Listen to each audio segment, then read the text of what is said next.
Welcome friends, welcome back to the kitchen, welcome back to Cocktails After Dark. Today we're going to do a cocktail out of this book, the Savoy Cocktail Book. This was printed in 1930, and they are recipes compiled by Harry Craddock.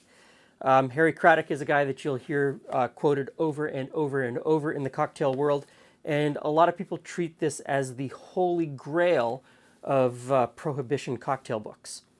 I think it's really interesting. It's very well printed. It's very beautiful inside. It is the earliest cocktail book that I own that has vodka cocktails in it. There are two, and we're going to do one today called the Russian cocktail.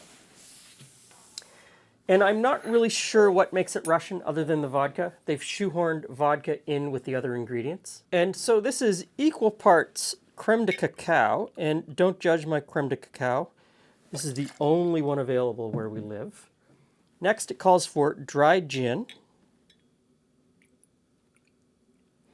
And I'm using a local dry gin, a really nice one. And then vodka. And again, I'm using a local potato vodka in this one. Now we ice the tin.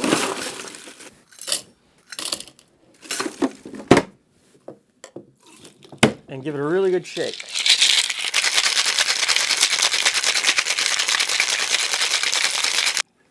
And now we strain it into a cocktail glass. So I've got a couple of Nick and Noras.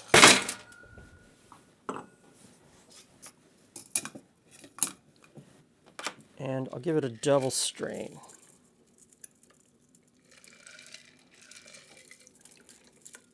Now I hear you screaming. I hear you screaming. You're already typing. Why is this idiot shaking a cocktail that is only alcohol? You're only ever supposed to stir those cocktails.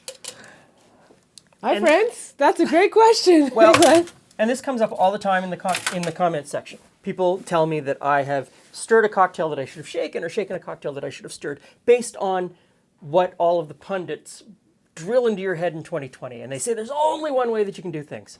But I assume you're just following the recipe. I'm following the recipe. In prohibition and pre-prohibition times, the person mixing the cocktail, who developed the cocktail, they would either shake or stir, not based on the ingredients, but based on what they wanted to get across to the customer. Or based on the customer's preference. So don't feel that you have to adhere to those rules, those black and white, on and off rules. Do it your own way. You might find that a cocktail that you're only ever supposed to stir, you love it when you shake it. Like we did with the martini. Okay, yes. But now I'm intrigued because what you've just said as I walked in was that this only has alcohol in it. Only has alcohol. It's got 3 ounces. 3 ounces of alcohol. Whew. So let's see how this works out.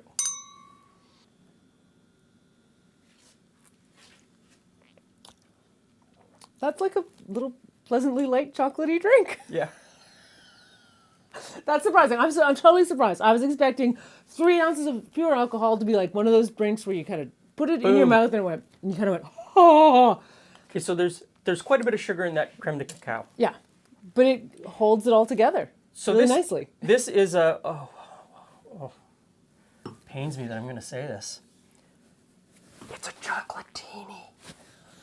It's a chocolatini that someone couldn't decide whether they were going to make it with gin or vodka. So they just made it bigger and made it with both. Made it together. So Harry Craddock out Sex and the City 100 years before it came on the air.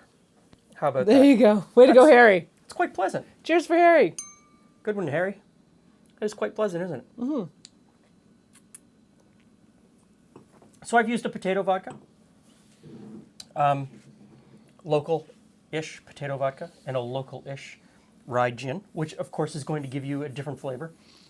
I find potato vodkas have a nice viscous taste on your mouth, on your tongue, like not a taste, but a nice viscous feel on your tongue.